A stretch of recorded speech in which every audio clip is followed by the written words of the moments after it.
Subscribe करें और bell दबाएं ताकि कोई खबर रह न जाए।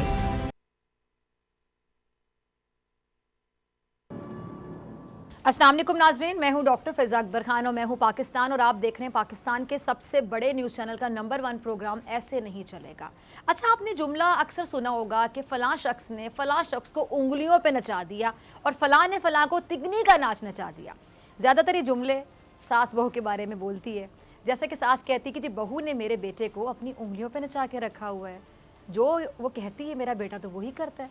अच्छा नाज़रीन, शैतान, ये जो शैतान है ना, ये उंगलियों पर नचाने वाला काम करता कैसे है, फसाद कैसे बर्पा करता है। आज एक हिकायत है इसी हवाले से, ज़रा गौर से सुनिएगा, बड़ी इंटरेस्टिंग है। शैतान इंसानों को तरह तरह के ना वसवसों में उलझाकर उसके ज़रिए ज़मीन पर फसाद कैसे डलवाता है, वाक़या ज़रा सुनिएगा। सदियों पहले की बात है कि किसी बुज़ुर्ग ने शैतान से पूछा कि तुम बज़ाहिर तो एक आम सी मखलूक हो, लेकिन तुम बैठे बैठे सैकड़ों हज़ारों लोगों को लड़ा देते हो, कैसे करते हो। ये सुनकर शैतान मुस्कुराया और उसने बुज़ुर्ग को अपनी उंगली दिखाई और आहिस्ता से बोला कि लोगों को मैं नहीं लड़ाता, बल्कि मेरी ये जो उंगली है ना, ये लड़वाती है। बुज़ुर्ग ने पूछा कि वो कैसे। शैतान ने कहा कि आप मेरे साथ ज़रा बाज़ार तक चलिए। बुज़ुर्ग उसके साथ चल पड़ा। शैतान उन्हें एक हलवाई की दुकान पर ले गया और उसने बुज़ुर्ग को एक साइड पर खड़ा कर दिया और हलवाई की जो शीरे वाली कढ़ाई है ना, उसमें उसने अपनी उंगली डबो दी। अब ये जो उंगली थी ना, उसने सामने दीवार पर लगा दी। उसके बाद दीवार पर शीरे का एक धब्बा सा बन गया। बुज़ुर्ग ने देखा कि कुछ ही लम्हों में उस धब्बे पर मक्खियाँ जमा होने लगीं और दीवार के दूसरे कोने पर एक छिपकली बैठी हुई थी। छिपकली ने मक्खियाँ देखी और वो उनकी तरफ लपकी और हलवाई के स्टूल के नीचे एक बिल्ली थी। बिल्ली ने छिपकली को देखा तो वो स्टूल के नीचे से निकली और उसने छिपकली पर छलांग लगा दी। अब हुआ क्या, इस दौरान एक वज़ीर का नौकर कुत्ता लेकर गुजर रहा था। कुत्ते ने बिल्ली को देखा तो उसने बिल्ली पर हमला कर दिया।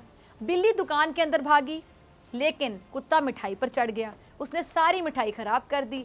अब क्या हुआ कि हलवाई को गुस्सा आ गया, बनता भी था।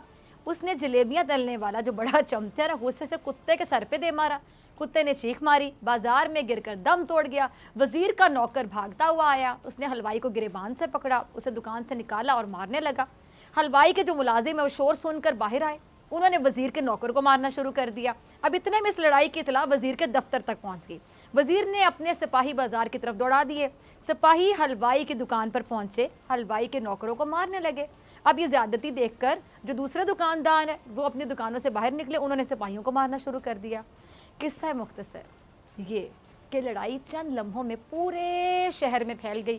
दर्जनों अफराद देखते ही देखते ज़ख्मी हो गए और बुज़ुर्ग शैतान के साथ खड़े होकर हैरत से ये सारा तमाशा देख रहा था कि हो क्या रहा है। और शैतान ने आखिर में बुज़ुर्ग की तरफ देखा, मुस्कुराया और बोला कि क्यों साहब, कैसा लगा। बुज़ुर्ग ने पूछा कि क्या ये सारा तुम्हारी उंगली का खेल था। शैतान ने कहका लगाया और बोला कि नहीं, ये सारा गुस्से का, मुनाफिकत का, हसद का और इंतकाम का खेल था। फिर बुज़ुर्ग ने पूछा कि क्या मतलब। शैतान बोला, अल्लाह ने इंसान में गुस्से, इंतकाम, हसद का जज्बा रखा है। जब किसी शख्स या किसी तबके, शहर या कौम में ये जज्बे बढ़ जाते हैं ना, तो फिर उस पूरी कौम, उस पूरे शहर को तबाह करने के लिए मेरी उंगली का एक धब्बा ही काफ़ी होता है। बुज़ुर्ग खामोशी से सुनते रहे। शैतान बोला कि दुनिया में यही जज्बे मेरे घर हैं और जिस शख्स के अंदर ये जज्बे मौजूद हैं उसके अंदर से कभी भी नहीं निकलता। अच्छा, बुज़ुर्ग सुनते रहे। शैतान बोला, लेकिन जो कौम और इंसान अपने गुस्से और अपने इंतकाम पर काबू पा ले, मैं उस शख्स और उस कौम से हमेशा हमेशा के लिए दूर हो जाता हूँ। अब नाज़रीन, इस हिकायत की सबसे अहम तरीन बात यह है कि हसद हो गया, मुनाफिकत हो गई, गुस्सा हो गया, इंतकाम इंसान की आप समझ लें कि ऐसी वीकनेस है, ये ऐसी कमज़ोरी हैं जो इंसान को इंसान से ही दूर कर देती हैं। माशरे में बदसुकूनी जो है वो फैलती है और इंसान को भलाई के कामों से ये दूर कर देती हैं। अगर अपनी सियासत की तरफ हम देखें तो यहाँ सियासत का जो मकसद है वो सिर्फ कुर्सी हासिल करना है, इक़्तिदार का हुसूल। इसकी वजह से ही हसद, बुग़्ज़, इंतकाम, गुस्सा, ऐसी बुराइयों ने डेरे डाले हैं हमारे मुल्क में। हुकूमत और अपोजिशन एक दूसरे से इंतकाम और बदला लेने के लिए हर मौके की तलाश में रहती है कि बस मौका यहाँ से मिले और हम अपनी कार्रवाई डाल दें। अब महंगाई के ख़िलाफ़ एहतजाज के लिए पीपल्स पार्टी ने अलग, PDM ने अलग तैयारी कर ली है और PDM ने तो मुल्क में महंगाई पर हुकूमत के ख़िलाफ़ एहतजाजी मुज़ाहरे भी शुरू कर दिए हैं। पीडीएम के ऐलान के मुताबिक ऑपोजिशन इत्तेहाद में शामिल जमातों के कारकुनों ने मुल्क में महंगाई के खिलाफ रावलपिंडी प्रेस क्लब के बाहर एहतजाजी मुजाहरा किया। इसमें JUI फे और मुस्लिम लीग नून के मुकामी जो रहनुमा हैं और कारकुनान उनकी बड़ी तादाद ने शिरकत की और मुजाहरे के दौरान हुकूमत के खिलाफ आटा चोर, बिजली चोर, गैस चोर और ये गैस चोर हुकूमत, बिजली चोर हुकूमत, आटा चोर हुकूमत के नारे लगाए गए और पीपल्स पार्टी ने भी एहतजाज की कॉल दी है। अब नाज़रीन, सियासत पर गहरी नज़र रखने वाले इस हवाले से कहते हैं कि क्या ही अच्छा होता कि महंगाई का ये जो तूफ़ान है इससे निमटने के लिए ऑपोजिशन हुकूमत को तजावीज़ पेश करती और अगर हुकूमत उस पर अमल नहीं करती तो फिर बेशक सड़कों पे निकल आते, करते एहतजाज, लगाते नारे, जो मर्जी करते, लेकिन पहले तजावीज़ पेश करते। लेकिन ऑपोजिशन के जो डायरेक्ट एहतजाज है ना, इसकी कॉल ने ये तासुर दी है कि ऑपोजिशन हुकूमत के ख़िलाफ़ खड़ी होने के लिए शायद बहाने की तलाश में थी। अगर तजावीज़ दे देती और वो अमल कर लेते फिर तो बहाना ख़त्म हो जाता, फिर ये सड़कों पे कैसे निकलते। अब महंगाई कहते हैं ना कि इनको एक खेलने के लिए एक चीज़ मिल गई है, अपना उल्लू सीधा करने के लिए इनके हाथ में एक चीज़ लगी हुई, इसका नाम है महंगाई। तो वो तो उसको कैश करवाएंगे, आगे सड़कों पे कैश करवाने। अब पीडीएम की तहरीक के ऐलान के बाद हुकूमत ने भी ना अपने कह लें कि कान खड़े कर लिए और वज़ीर आज़म ने ऑपोजिशन की जो स्ट्रैटेजी है ना उससे निमटने के लिए पार्टी क़यादत का एक अहम इजलास भी तलब कर लिया। अब ये अपनी स्ट्रैटेजी सोचेंगे कि हमने इनसे कैसे निमटना है और जो डिटेल्स हैं, तफसीलात हैं, उसके मुताबिक प्राइम मिनिस्टर साहब ने जो अहम इशूज़ हैं उस पर पार्टी क़यादत से मुशावरत का फ़ैसला किया है और इस सिलसिले में जो मरकज़ी और सूबाई क़यादत है उसके 3 अलग अलग इजलास बुलाए गए हैं और इजलास में ऑपोजिशन तहरीक से निमटने के लिए जो ठोस हिकमत है वो तय की जाएगी और वज़ीर आज़म कौमी इशूज़ पर पार्टी क़यादत को अपने नुक्ता नज़र से आगाह भी करेंगे और जो सियासी और पार्लिमानी अमूर हैं उन पर मुशावरत भी करेंगे।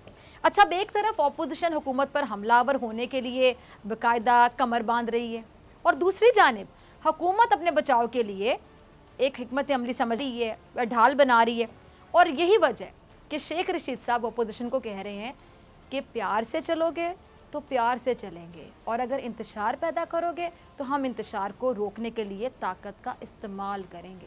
ज़रा सुनिएगा शेख साहब की ज़ुबानी। अच्छा, सुना आपने शेख साहब को। शेख साहब का एक बार नहीं बल्कि बार बार ये कहना कि ऑपोजिशन नालायक है और हुकूमत हर सूरत अपने 5 साल मुकम्मल करेगी, ये बाकायदा इस बात की दलील है कि हुकूमत बड़ी कॉन्फिडेंट है, पूरा एतमाद है और वो अपोजिशन को किसी खाते में नहीं लिख रही है। या फिर ये भी हो सकता है कि हुकूमत इस तरह का जो सियासी बयान है वो देकर अपोजिशन को बताना चाहती है कि चाहे जितना मर्जी एहतजाज कर लो, जितना मर्जी रोला पालो, सानू कोई फ़र्क नहीं पड़ेगा, हुकूमत की सेहत पे कोई असर नहीं पड़ने वाला, इस एहतजाज का जो मर्जी कर लो। लेकिन अंदर ही अंदर हुकूमत को शायद थोड़ा बहुत फ़र्क भी पड़े या हुकूमत मुहतात भी रहे, क्योंकि इमरान खान साहब ऐसी अपोजिशन की तहरीक से निमटने के लिए इजलास तो नहीं बुला रहे ना, ऐसे तो नहीं बुला रहे। खैर, शेख रशीद साहब ये कह रहे हैं कि जी इस मुल्क ने इलेक्शन की तरफ जाना है, लेकिन अगर अपोजिशन कोई फसाद करेगी तो अपने लिए बुरा करेगी, ये अपने लिए ही सियासी गड़ा खो देंगे। अब हुकूमत अपने रवैये से कह लें कि अपोजिशन को एक क्लियर मैसेज दे रही है, पैगाम दे रही है कि जैसा करोगे वैसा भरोगे। और ये यहाँ पे ये छोटा जुमला नहीं है, वो कह रहे हैं कि जैसा आप करेंगे फिर वैसा हम करेंगे, जो करोगे फिर वो भुगतोगे। अब शेख रशीद साहब ने वाजे कर दिया कि अगर अपोजिशन कानून को अपने हाथों में लेगी तो फिर कानून हरकत में आएगा और अगर पीडीएम पुरअमन रहेगी तो फिर किसी किस्म का कोई मसला होगा ही नहीं, फिर अमन ही अमन रहेगा। अच्छा, वज़ीर दाखिला शुरू वक्त से ही आपको पता नून से शीन निकलने की बातें करते चले आ रहे हैं और उन्होंने आज भी जो अमरीकी नाज़िमुल अमूर हैं उनकी शहबाज शरीफ और मरीम नवाज़ से जो अलग अलग मुलाकातें हैं उसका हवाला दिया और कहा कि जी अमरीकी नाज़िमुल अमूर को भी इस बात का पता है कि नून और शीन 2 अलग अलग ग्रुप्स हैं। बात इन्होंने वैसे पता की है, अब इसलिए उन्होंने लीगी रहनुमाओं से अलग अलग मुलाकात की है, ये कहते हैं, क्योंकि उनको पता है कि नून और शीन अलग हैं। अब वज़ीर दाखिला अमरीकी सफ़ीर को अपने बयान का गवाह बनाते हुए कहते हैं कि जो मैं नून लीग की तकसीम से मुतल्लिक कहता था वो अमरीकी नाज़िमुल अमूर भी जानती है और आने वाले वक्त में अनकरीब इलेक्शन से पहले नून लीग में से तीसरी जाएगी। अब एक तरफ शेख रशीद साहब के अपोजिशन को एहतजाज के हवाले से वार्निंग और उनका नून लीग से मुतालिक तकसीम होने का बयान राना सनाउल्लाह साहब को बिल्कुल पसंद नहीं आया और उन्होंने कह लें कि ताबड़तोड़ हमले शुरू कर दिए शेख साहब पे। ज़रा चलाएगा राना साहब का क्लिप। जी सुना आपने किस किस्म के अल्फाज का इजहार करते हुए राना साहब शेख साहब पे अपना गुस्सा निकालते हुए नज़र आ रहे थे। उन्होंने शेख साहब के लिए जो अल्फाज का चुनाव किया वो आपके सामने ही है। अब राना साहब क्या कहते हैं, जी हम शेख रशीद की ईंट से ईंट बजाएंगे, सिंगल सीट पार्टी का सरबरा अपनी औकात में रहकर बात करें। अब देखिए बातें कैसी करते हैं आप लोग, इतने आप सीनियर सियासतदान कंसिडर होते हैं, मतलब फलां अपनी औकात में रह के बात करे। आप लोगों ने ऐसे ऐसे नाम रखे होते हैं एक दूसरे के कि मैं क्या बात करूँ। और कहने को ये लोग टीवी पर आते हैं, ये बहुत से लोगों के रोल मॉडल्स हैं, बहुत से लोग इनकी तरह सियासतदान बनना चाहते होंगे, ये बहुत से लोगों की रहनुमाई कर सकते हैं, लेकिन जब इस तरह के अल्फाज का इस्तेमाल किया जाता है तो मैं क्या कहूँ, आई एम स्पीचलेस। अब जो राना साहब हैं ये क्या कह रहे हैं जी कि पीपी पंजाब में अदम एतमाद के लिए 22 में से 15 वोट का इंतज़ाम कर ले, और जो नून लीग है वो पीडीएम की दीगर जमातों के साथ मिलकर एहतजाज करेगी, और हो सकता है कि जी लॉन्ग मार्च इस्लामाबाद के करीब पहुँचे तो नवाज शरीफ साहब वापस आ जाएँ। राना सनौला साहब ने मजीद ये कहा है कि लॉन्ग मार्च अगर हुआ तो फिर देखेंगे कि शहबाज शरीफ साहब क्यादत करते हैं या मरियम करती हैं। अब राना सनौला साहब का पीडीएम जलसे में पार्टी को लीड करने से मुतालिक बयान में आप ये सुन रहे होंगे, कोई क्लैरिटी नज़र नहीं आ रही है, और यही वजह है कि हुकूमत नून लीग में दरार की बातें करती है। और राना सनौला साहब ने अपने बयान में एक तरफ तो शेख साहब को खरी खरी सुना दी, पता नहीं क्या क्या उनके नाम इन्होंने रखे हुए हैं, और दूसरी तरफ इन्होंने पीपल्स पार्टी को भी ये पैगाम दिया कि अगर पंजाब में तब्दीली लानी है ना तो फिर वोटों का इंतज़ाम भी कर लें।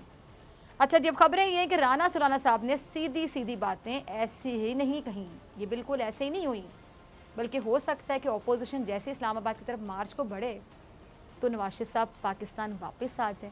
लेकिन ये बात तो तय है कि नवाज शरीफ साहब वतन वापस आने के बावजूद तहरीक या मार्च का हिस्सा नहीं बन सकेंगे, उनकी मंजिल जेल ही होगी। और ये भी मुमकिन है कि जी उनकी अचानक वापसी से नून लीग की जो अवामी मकबूलियत है वो बढ़ जाए, और इस पर नून लीग के लिए ज़्यादा अहम मेरे ख्याल से यही है।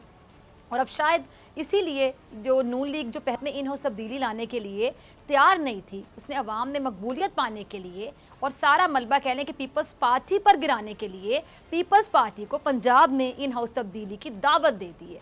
और कमर जमान कायरा साहब ये कहते हैं कि कायरा साहब कह रहे हैं कि जी पीडीएम का जो खेल है ना वो अब ख़त्म हो चुका है, क्योंकि वो दोहरी पॉलिसी पर चलती है। और कायरा साहब हमेशा बड़ी मेच्योर बात करते हैं, नपी तुली बात करते हैं और बहुत ही समझदारी से बात करते हैं। ज़रा चलाइएगा कायरा साहब का क्लिप। अच्छा, सुना आपने कायरा साहब को, और कमर जमान कायरा साहब पीडीएम के जो दोहरा मयार है ना उस पर खुलकर बात कर रहे हैं, राय दे रहे हैं। क्या कह रहे हैं कि जब हम हुकूमत गिराने की बात करते थे, जब हम बात करते थे तो तब हमारे दोस्त इस पर कान तक नहीं धरते थे, शायद हमारे दोस्त किसी गलत फहमी का शिकार हो गए थे। अब कायरा साहब की गलत फहमी वाली बात के ना दो पहलू निकलते हैं। एक ये कि पीपल्स पार्टी शायद ये कहना चाहती है कि नून लीग ये समझती है कि वो पीपल्स पार्टी के बगैर ही हुकूमत को गिरा सकती है, या फिर नून लीग को पीपल्स पार्टी पर एतबार नहीं था। अब कायरा साहब की बातों से लग ऐसा रहा है कि जैसा कि अपोजिशन जमातों ने खुद पीडीएम को ख़त्म करना चाहा, क्योंकि कायरा साहब तो ये समझते हैं कि अब पीडीएम ख़त्म हो चुकी है। और कायरा साहब ने नून लीग पर बाकायदा ये तंजिया वार की हैं, तंज करते हुए कहा है कि जिस बात पर पीपल्स पार्टी को नाम नेहाद शोकोज नोटिस जारी किया गया था कि हमने बाप से वोट लिए, आज वही जमातें जो इकट्ठी हैं वो जमातें उसी बाप पार्टी से मिलकर बलूचिस्तान हुकूमत के खिलाफ अदम एतमाद की तहरीक पर दस्तखत कर चुकी हैं। अब उन जमातों को इस जुर्म पर शोकोज नोटिस जारी होगा, कब उनकी जवाबदेही होगी ये हम देखेंगे। अच्छा, पीपल्स पार्टी अब हुकूमत के खिलाफ अलग एहतजाज कर रही है, और शाजिया मरी हुकूमत की पॉलिसीज़ पर सख्त तनकीद भी कर रही हैं। शाजिया का क्लिप चलाइएगा ज़रा। अच्छा, अवाम इस नाअहल और नालायक हुकूमत से जान छुड़ाना चाहती है, पार्लियामेंट को उन्होंने अंडरमाइन किया हुआ है, ऐसा कहना शाजिया मरी साहिबा का। पीपल्स पार्टी के ख्याल में अब अवाम हुकूमत से तंग आ चुकी है, इसीलिए पीपल्स पार्टी अवाम की आवाज़ बनकर एहतजाज पर निकली है। और शाजिया मजीद क्या कह रही है कि हुकूमत के जो झूठ है ना वो हर गुजरते दिन के साथ या दिन ब दिन सामने आ रहे हैं। हुकूमत झूठी तो थी ही, लेकिन ये लोग अब यू टर्न लेकर भी इस पर फ़ख्र करते हैं। अच्छा, मज़ीद ये क्या कह रही हैं कि जी सदर का दफ्तर ऑर्डिनेंस की फैक्ट्री बन गया, ये हुकूमत मुल्क को तबाही की तरफ लेकर जा रही है। बस पार्टी के ख्यालात ही नहीं है बल्कि नून लीग भी यही सोचती है, उनके भी यही ख्यालात हैं। एहसन इकबाल साहब का भी ज़रा क्लिप होगा, वो भी चला दीजिएगा। अच्छा, ये एहसन इकबाल साहब भी ना इंतकामी कार्रवाइयों का बाकायदा नोहा पढ़ रहे हैं कि हुकूमत ने सिवाय इंतकामी एजेंडे के मुखालिफिन पे झूठे मुकदमे बनाने के सिवा कोई और काम नहीं किया है। इन्होंने वज़ीर-ए-आज़म साहब की ज़ात को निशाना बनाते हुए कहा है कि जी ईमानदारी की तस्बीह हाथ में पकड़कर मुल्क को दोनों हाथों से लूटो, ये रियासत मदीना नहीं बल्कि क्या इन्होंने लफ्ज़ का इस्तेमाल किया, उन्होंने कहा ये रियासत महंगाई है। अच्छा, नून लीग ने इमरान खान साहब पर मज़हब कार्ड खेलने का इल्ज़ाम कि जी वज़ीर आज़म जो है वो मज़हब का कार्ड के पीछे अपनी करप्शन और नाकामियों को छुपाना चाहते हैं, जबकि हुकूमत इस बात का क्लेम करती है कि जो मजहबी कार्ड है वो वज़ीर आज़म के ख़िलाफ़ इस्तेमाल किया गया है और इसी कार्ड के ज़रिए वज़ीर आज़म पर यहूदी लॉबी का आलाकार होने के इल्ज़ाम भी लगाए गए हैं। अब अपोजिशन की जमातें अपने अपने एजेंडे और अपनी अपनी राय के मुताबिक हुकूमत के ख़िलाफ़ महाज सजा रही हैं, लेकिन फ़ारूक हबीब साहब ये कह रहे हैं कि मरियम सफ़दर और बिलावल ज़रदारी को किसी सूरत राह फरार इख्तियार नहीं करने देंगे। यानी हुकूमत अभी भी बहुत पुरएतमाद और बड़ी कॉन्फिडेंट दिखाई देती है। यकीनी तौर पे कोई हिकमत अमली है इनके पास इनसे निमटने के लिए। फ़ारूक का ज़रा क्लिप चला दीजिएगा टीम। आप जो है अब सुना आपने फ़ारूक हबीब को। हुकूमत पीपल्स पार्टी पीडीएम के एहतजाज पर यह मौक़िफ़ दे रही है कि जी चाहे जितना मर्ज़ी एहतजाज कर लिया जाए, लेकिन करप्शन केसेस का हिसाब हर सूरत देना होगा, जितना मर्ज़ी रोला पालो हिसाब तो देना पड़ेगा, ये कह रहे हैं हुकूमत। अब देखना ये है कि जैसे जो मैंने आपको कहानी सुनाई थी ना आगाज़ में, उसमें क्या था कि शैतान ने क्या किया था कि हलवाई का जो बर्तन था जिसमें शीरा था, उसने शीरे में उंगली डाली और उंगली को दीवार पे लगाया, वहाँ पे मक्खियाँ आ गईं, मक्खियों को देख के बिल्ली आ गई, बिल्ली को देख के कुत्ता आ गया, जिस नौकर का कुत्ता था हलवाई, सारी लड़ाई शुरू होगी वहाँ पे। और इतने से वो जो उंगली पे शीरा लगा हुआ था जो दीवार पे लगाया शैतान ने, उस उंगली ने फसाद मचा दिया और देखते ही देखते तमाम लोग लड़ना शुरू हो गए, दस्तों गिरेबां हो गए। अब जैसे कहानी में शैतान ने एक उंगली पर शीरा लगाकर फसाद मचा दिया था, क्या अपोजिशन भी महंगाई की उंगली से एहतजाजी तहरीक चलाकर हुकूमत को वाकई तिगनी का नाच नचा सकती है? या फिर हम कहें कि हुकूमत भरपूर जवाब देने के लिए तैयार है और भरपूर जवाब देगी कि महंगाई की आड़ लेकर एहतसाब से बचने का चक्कर अब नहीं चलेगा, क्योंकि अब ऐसे नहीं चलेगा। मिलते हैं ब्रेक के बाद। वेलकम बैक नाजरीन। आज बलोचिस्तान असम्बली में वज़ीर आला बलोचिस्तान जाम कमाल खान के खिलाफ तहरीक अदम एतमाद पेश कर दी गई है। स्पीकर की ज़ेर सदारत बलोचिस्तान असम्बली का इजलास हुआ, जिसमें सरदार अब्दुर्रहमान ने वज़ीर आला के खिलाफ तहरीक अदम एतमाद पेश की। अच्छा नाज़रीन, करारदाद के मतन में ये कहा गया है कि जी वज़ीर आला की जो ख़राब हुक्मरानी है उसके बाइस बदअमनी और बेरोज़गारी बढ़ी है और वज़ीर आला ख़ुद को अक्ले कुल समझ कर मामलात चला रहे हैं और वज़ीर आला की जानिब से मुशावरत ना करने पर इदारों की जो परफॉर्मेंस है, कारकर्दगी है, वो बहुत ज़्यादा मुतासर हुई है और ख़राब परफॉर्मेंस पर वज़ीर आला को ओहदे से हटाया जाए। इस करारदाद के हक़ में 33 अरकान ने वोट दिए और बलोचिस्तान असम्बली के इजलास से पहले वज़ीर आला जाम कमाल की जानिब से बलोचिस्तान अवामी पार्टी और इसकी इत्तेहादी जमातों के अरकान के एजाज़ में ज़ोहराना भी दिया गया। अच्छा, इस मौके पर जाम कमाल ने कहा कि जी ये कैसे मुमकिन हो सकता है कि हुकूमती अरकान अपोजिशन से मिलकर तहरीक अमाद लाएँ। इस पर बात करने के लिए मेरे साथ मौजूद हैं बोल न्यूज़ के senior anchor person Jameel Farooqui. Jameel, बहुत शुक्रिया ज्वाइन करने के लिए। जमील, वही सवाल जो कि जाम कमाल साहब उठा रहे हैं वही सवाल मैं भी उठाऊंगी। कैसे मुमकिन हो सकता है कि हुकूमती अरकान खुद अपोजिशन के साथ मिलकर तहरीक अदम एतमाद ले आएँ? ये तो तभी हो सकता है जब हुकूमत वाकई वीक हो या परफॉर्मेंस वाकई ना होने के बराबर हो। बहुत शुक्रिया फिजा। सबसे पहले तो हमें ग्राउंड रियलिटीज़ को देख लेना चाहिए। पाकिस्तान के अंदर वैसे ही सियासत पर्सनैलिटी सेंट्रिक होती है, यानी हमें नहीं भूलना चाहिए कि पाकिस्तान के अंदर सियासत पॉलिटिकल पार्टीज की नहीं होती। पाकिस्तान के अंदर सियासत सियासी शख्सियात की होती है जो अपने आप में देवता की हैसियत रखते हैं पब्लिक की नज़र में, और उन्हीं को वोट पड़ता है, डलता है, मिलता है या दिलवाया जाता है, whatever the case it is. इसी तरह से पाकिस्तान में सियासत का एक और पहलू, यानी जो प्रोविंसेस हैं वहां पर किसी किस्म की भी तब्दीली जो होती है वो फेडरेशन सेंट्रिक होती है। यानी जिस तरह से फेडरेशन के अंदर, कैपिटल के अंदर या सेंटर के अंदर चेंजेस आती हैं, प्रेशर्स बिल्ड होते हैं, वैसे वैसे प्रोविंसेस के अंदर चेंजेस आती हैं और प्रेशर्स बिल्ड होते हैं। अब ये जो करारदाद है और इसके साथ तहरीक अदम एतमाद है, इसका पेश किया जाना और फिर खेतरान साहब का ये रोना कि हमारे 5 बंदे मिसिंग हैं, अब आप इन चीजों को समझ क्यों नहीं पा रहे? आई मीन जिसने करारदाद लानी होती है, अच्छा साहब मैं ऐड कर दूं, जमील साहब ज्यादा परेशान कुन बात है, कहते थे 5 अरकान मिसिंग है और आने वाले दिनों में, आइंदा चंद दिनों में मजीद 5 लापता हो जाएंगे। क्या समझ आता है? अब मैं यही मैं आपसे कहना चाह रहा हूँ कि जिसने किसी के खिलाफ अदम एतमाद लाना होता है उनको अपनी स्ट्रेंथ का पता होता है, पता नहीं चलता, अदम एतमाद आता है और वो सिचुएशन इस तरह से डेवलप होती है कि चीफ मिनिस्टर साहब घर बैठे होते हैं और नया चीफ मिनिस्टर ओवर टेकिंग हो रही होती है।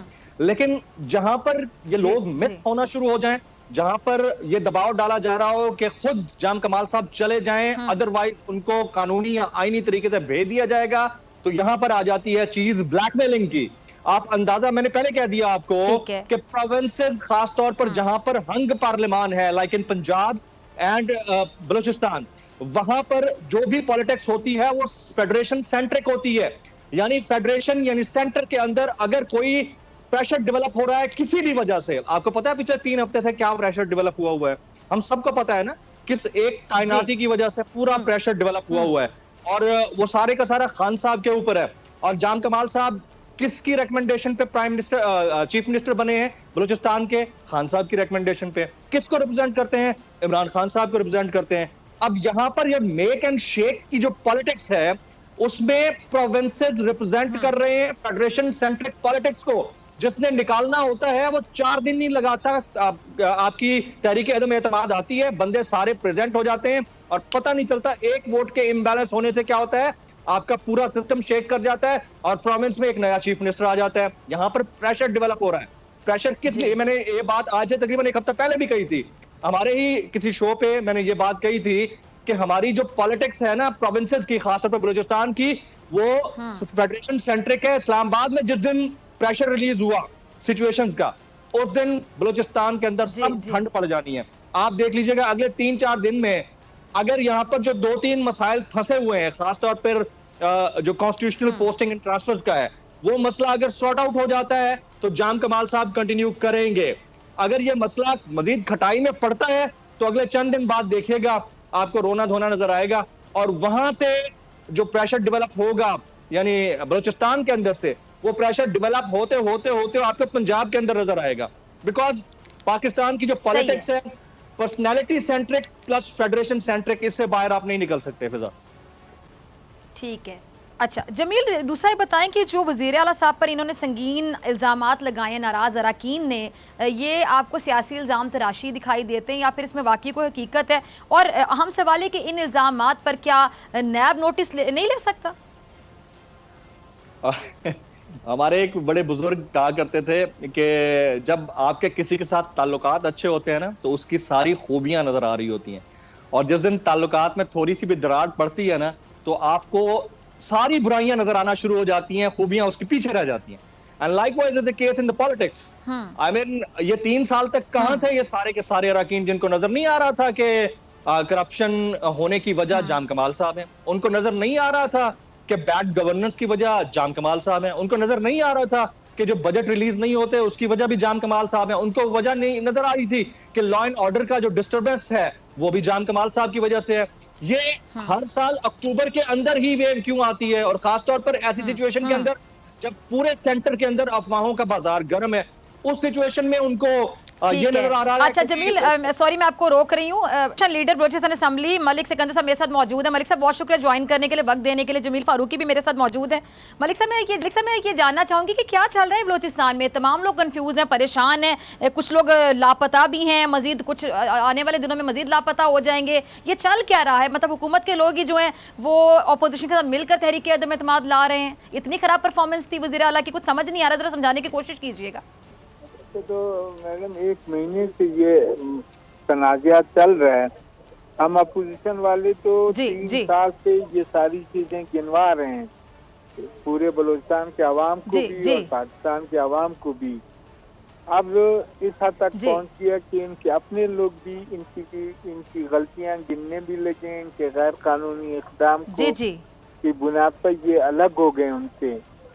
आज के ये जो हमारे जो इनसे नाराज जो 5 अरकान थे पार्टी के, उनको अगवा करना, उनको जा में रखना बजाते खुद इस बात का सबूत है कि यहाँ पे लॉ एंड ऑर्डर या जमहूरियत या इंसानियत या शराफत ऐसी कोई चीज नहीं रही है। आज झगड़ा इस पे था हमारी तरफ से, अपोजिशन की तरफ से, कि बलूचिस्तान में गवर्नेंस का एक तरीका है, लोगों की जान और माल का तहफ़्फ़ुज़ सरकार की जिम्मेदारी है, और इसी तरह चीफ एग्जीक्यूटिव का फरीज़ा ये है कि वो लोगों के आवाम के लिए फलाह व बहबूद के लिए कि वसाइल जमा करे, उनकी खुशहाली के असबाब। लेकिन ऐसा कुछ भी नहीं हुआ।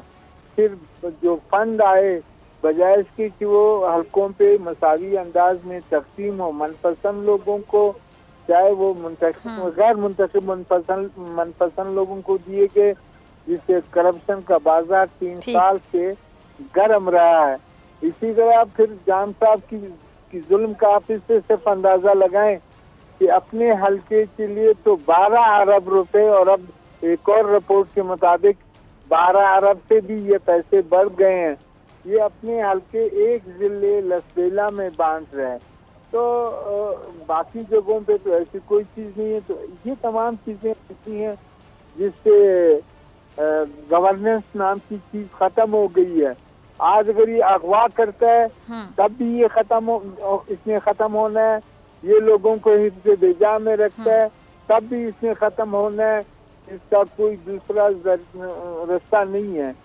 तो आज जो इसने ये किया, ये पूरे मुल्क में इसके लिए बाहर से अच्छा मलिक साहब, एक सवाल जहन में आता है। ये जो आप कह रहे हैं 5 लोग लापता हैं, ये जो 5 लोग मजीद मिसिंग हो सकते हैं, आगे सरदार अब्दुल रहमान साहब तो कह रहे हैं कि आइंदा आने वाले दिनों में मजीद 5 लापता हो जाएंगे, यानी उनको पहले से पता है। तो ये भी तो हो सकता है ना, जैसे कि जो तर्जुमान बलूचिस्तान हुकूमत है लियाकत शहबानी साहब, वो ये कह रहे हैं जी हम तो नाराज रहा कि इनके साथ मुसलसल राब्ते में है, कुछ को मना भी लिया गया, कुछ मान भी जाएंगे। हो सकता है कि वो मान गए हो, हुकूमत के साथ मिल गए हो, जिन्हें लापता कहा जा रहा है। ऐसे कोई नहीं है। ये कल हम सब इकट्ठे थे, ये 3 खवातीन जिनको उन्होंने आज हिफ्ज़ बेजा में रखा है। अकबर आस्कानी साहब को भी उन्होंने हिफ्ज़ बेजा में रखा है। लाला रशीद वो किसी तरीके से अपने आप को छुड़ाकर वो उधर आ गए असम्बली में। तो ये 3 इन्होंने साइन भी किए हैं। नो कॉन्फिडेंस मोशन पे इनके दस्तखत मौजूद हैं। ऐसा सवाल ही नहीं पैदा होता कि ये उधर चले जाएं। वाकई ये जुल्म बर्बरियत में अखलाकियात या यानी आपको इतना यकीन है कि हो ही नहीं सकता कि वो हुकूमत के साथ वापस मिल जाएं? ऐसा हो ही नहीं सकता। जी नहीं, बिल्कुल नहीं बता। नहीं, अगर बताएं, देखें 36 लोग सरापा एहतजाज हैं, रिकॉर्ड 33 हैं, तो ऐसे कैसे हो सकेगा? ये आज अपना जोर दिखाएंगे तो कल इनकी दोबारा यही सूरत हाल होगी। अपने 6 महीने की रिलैक्स मांगने के लिए सारी कोशिशें करें, लेकिन ये नाकाम होगा सारी चीजें। ठीक है जी, ठीक है। बहुत शुक्रिया मलिक साहब आपके वक्त के लिए जी। आपका मौक़िफ़ सामने आ गया और अब मैं जमील आपकी तरफ आ रही हूँ। आपने मलिक साहब को भी सुना, वो कह रहे हैं जी हिफ्ज़ बेजा में रखा है उनको और ये हो ही नहीं सकता कि दोबारा हुकूमत में मिल सकें। उनको जी बाकायदा अगवा किया गया, इसलिए वो लापता हैं। आपने उनका मौक़िफ़ भी सुन लिया। अच्छा जमील जाम कमाल साहब ये कह रहे हैं कि अगर ये तहरीक कामयाब हो जाती है तो वो सियासत छोड़ देंगे। आपका कॉमेंट चाहूँगी। देखें, जाम कमाल साहब सियासत छोड़ते हैं नहीं छोड़ते। जो साहब आपके साथ बात कर रहे थे, इन्होंने अपनी गुफ्तगू में 6 दफा लफ्ज इस्तेमाल किया गवर्नेंस का। मैं चैलेंज करने के लिए तैयार हूं। आप इनसे गवर्नेंस के स्पेलिंग पूछ लें, बस इनको नहीं पता होगा। बिकॉज रटे रटाए 4 जुमले, 4 बातें, 4 गुफ्तगुएं, क्योंकि प्रेशर बिल्ड करना है। वो 5 बंदे ले आए ना, मसला हल करें, निकालें जाम कमाल साहब को। इतने अगर बुरे हैं, 3 साल में तो नजर नहीं आए, अब उनको बुरे लग रहे हैं। सिर्फ सेंटर को शेक करने के लिए प्रोविंस को शेक किया जाता है, और बलूचिस्तान का शेक किया जाना भी यही है। जाम कमाल साहब कहीं नहीं जाएंगे। इधर जैसे ही मामला सॉर्ट आउट होंगे, अफवाहों का बाजार खत्म होगा, आपको जाम कमाल साहब अपनी पोजीशन पर मुस्तहकम दिखाई देंगे, प्रोवाइडेड के। अच्छा, और उनका ही कह देना जमील के जी, जाम कमाल साहब का ये कह देना कि अगर ये तहरीक कामयाब हो जाती है तो फिर मैं सियासत छोड़ दूंगा। ये बेसिकली कॉन्फिडेंट बंदा ही कह सकता है, वही कह सकता है जिसको अपनी परफॉर्मेंस पे किसी किस्म का कुछ रखना हो, जिसको पता हो कि बिल्कुल सही परफॉर्मेंस है, बिल्कुल सही कारकर्दगी है। उनके कॉन्फिडेंस लेवल से तो ये लगता है कि वो बड़े मुतमईन है, तभी उन्होंने ऐसी बात कही। मैं ये बात तो यहाँ पर वजाहत के साथ कह देता हूँ, जाम कमाल साहब को मैं पर्सनली जानता हूँ। He is very neat and clean guy, बड़ा ट्रांसपेरेंट, कॉन्फिडेंट, साफ सुथरा आदमी है। ये सेंटर में भी वजीर मुमलिकत रहे हैं और बहुत ही जबरदस्त 5 वक्त के नमाजी शख्सियत है। इनका मुझे तो कोई डाउट नहीं है कि हाँ उनकी टीम में किसी ने कुछ किया हो तो मैं कुछ नहीं कह सकता, लेकिन ये सिर्फ पावर पॉलिटिक्स है। मैं फिर कह रहा हूँ कि जो सभी लोग 4-5 लफ्ज रटे रटाए बोल रहे हैं ना आकर टीवी पे, गोरचानी साहब हो गए और वो जैक खेतरान साहब हो गए, इसके अलावा और लोग हैं। अब governance, bad governance, law and order, इनसे इनके बस स्पेलिंग्स पूछ लें या इसका मतलब पूछ लें। और ये जो गुड बलूचिस्तान की बात करते हैं, फेवरेबल बलूचिस्तान की बात करते हैं, आप लोगों ने किया क्या है? घर आप लोगों के इस्लामाबाद के अंदर होते हैं, घर आप लोगों के बड़े बड़े पोस्ट डिफेंस एरिया के अंदर होते हैं, और आप खिदमत की बात करते हैं बलूचिस्तान की। तो मेरे ख्याल में आपको अगले 4-5 दिन के, मैं फिर कह रहा हूं, provided if situation is dissolved in Islamabad in the centre, आपको बलूचिस्तान के अंदर कोई गलत चीज नजर नहीं आएगी, जाम कमाली कंटिन्यू करेंगे। इस्लामाबाद के अंदर अगर कोई इंस्टेबिलिटी आई या अफवाहों ने मजीद जन्म दिया, मसला खराब हो जाएगा। ठीक है जमील फारूकी, बहुत शुक्रिया, बहुत शुक्रिया। आपके वजन आपसे मुलाकात होगी ब्रेक के बाद, और ब्रेक के बाद मेरे साथ मौजूद होंगे शब्बर जैदी साहब। जी नाज़रीन, welcome back. State bank of Pakistan की जानिब से ट्विटर पर जारी करदा जो एदाद शुमार हैं उसके मुताबिक इंटर बैंक में रुपए के मुकाबले में डॉलर की कदर में 69 पैसे इजाफा देखा गया है और अमरीकी करेंसी की कदर जो है 173 रुपये से भी बढ़ गई है। अच्छा, डॉलर की जो ऊंची उड़ान है उसके बायस तो तमाम जो मल्टी नेशनल कंपनीज़ हैं उन्होंने अपनी जो मसनूआत हैं, जैसा कि बच्चों के जो खुश्क दूध है, डाइपर्स हैं, सर्फ हो गया, साबुन, शैम्पू, मेकअप का सामान, इसकी कीमतें बढ़ा दी हैं और 30% तक 30% तक बढ़ाई गई हैं।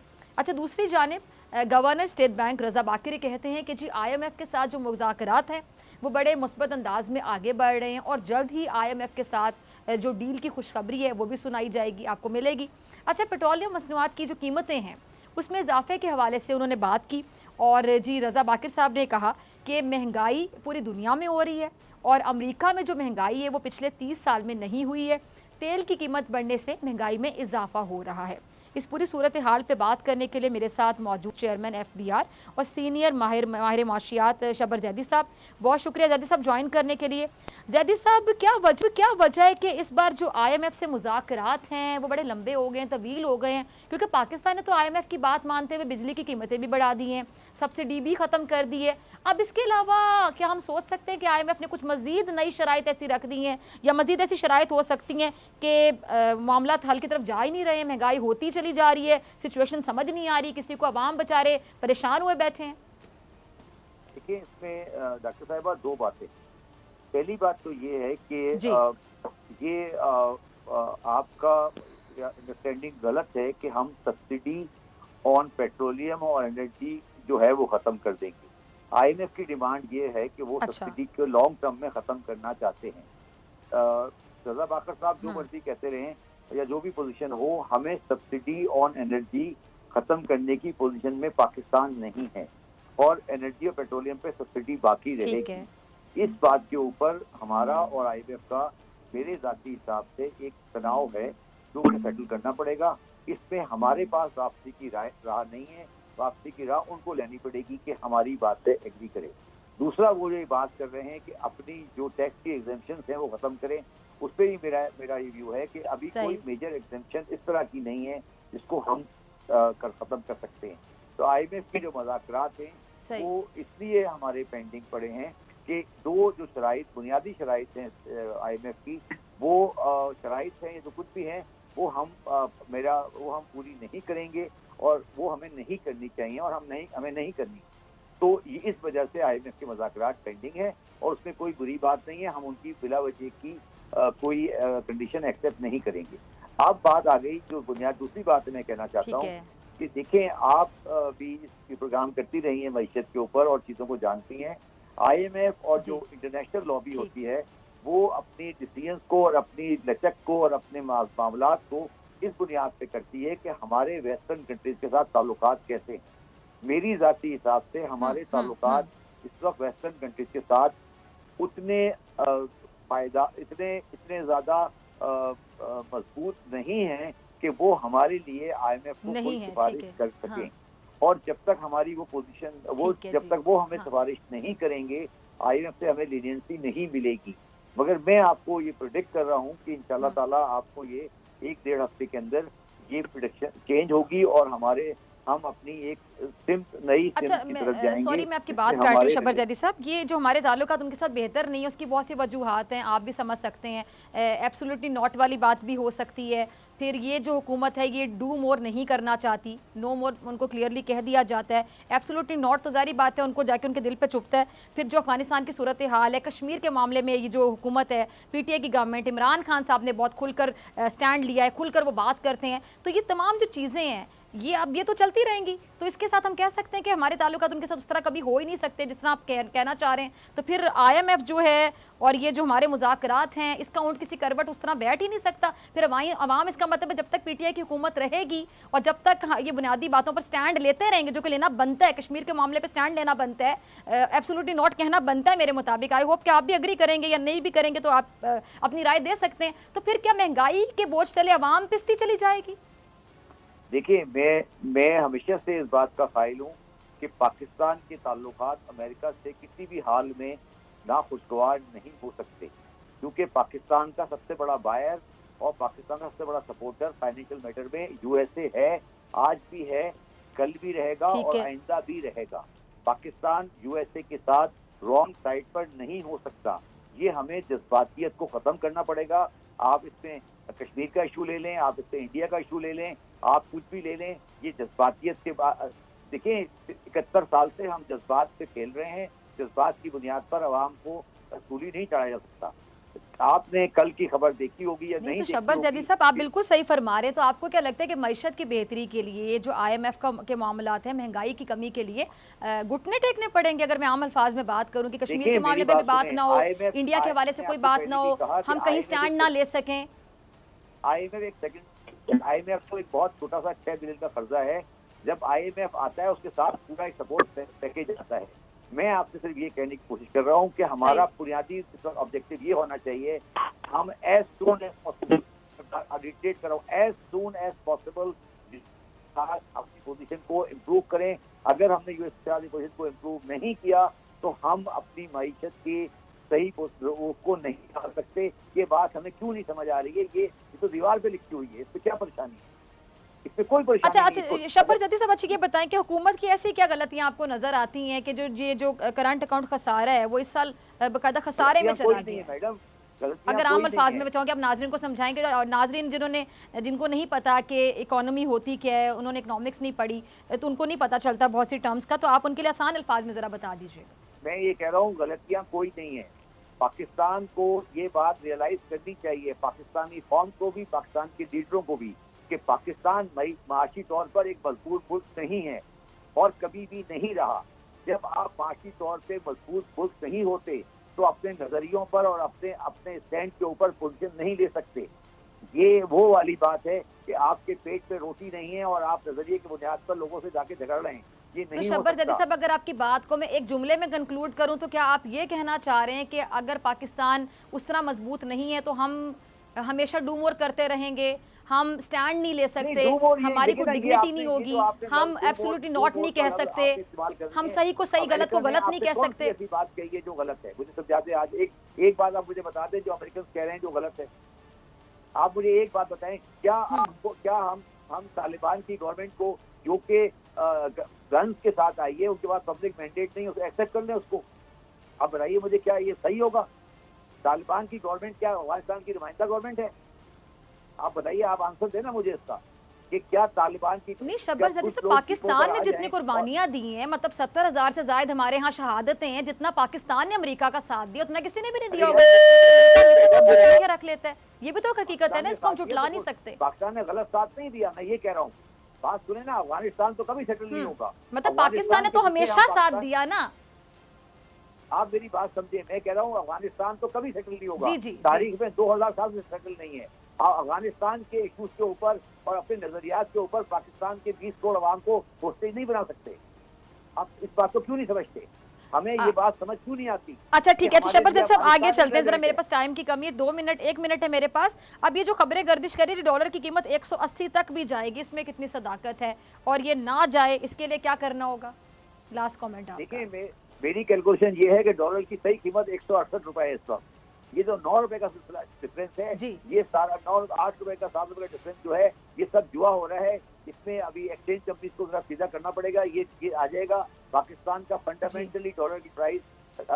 देखिए, अगर ये परसेप्शन भी चलता है, फंडामेंटली डॉलर की प्राइस मैंने आज ही बैठ के कैलकुलेट की है। जो मेरी कैलकुलेशन है एज ए इकोनॉमिस्ट या अकाउंटेंट, वो ये है कि पाकिस्तान की पैरिटी रेट इस वक्त 167 या 168 रुपीज होना चाहिए। अगर ये 168 से 174 जा रहा है तो ये जुआ हो रहा है और इसको हमें रोकना पड़ेगा। बाकी फंडामेंटल हमारे जो है वो हैं, उसको हम चेंज नहीं कर सकते। ये जो दरमियान में जुआ हो रहा है, जिसके ऊपर लोग परसेप्शन में खेल रहे हैं, इसको हमें रोकना पड़ेगा। ये हमारे हाथ में है, फंडामेंटल को हम चेंज नहीं कर सकते। मैं सिर्फ आपको ये कहने की कोशिश कर रहा हूँ कि जब आपके पेट पे रोटी नहीं हो तो अपने नजरियों को जरा हल्का रखना पड़ता है, बस सिर्फ मैं ये कहना चाहता हूँ। ठीक है जी, बहुत शुक्रिया शबर जदी साहब आपके वक्त के लिए। इसी के साथ अकबर खान को दीजिए इजाज़त, आपसे मुलाकात होगी इंशाल्लाह कल सेम टाइम सेम चैनल। अगर ज़िंदगी ने वफ़ा की दुआओं में याद रखिएगा, अपना बहुत ख्याल रखिएगा। अल्लाह निगहबान। सब्सक्राइब करें और बेल दबाएं ताकि कोई खबर रह न जाए।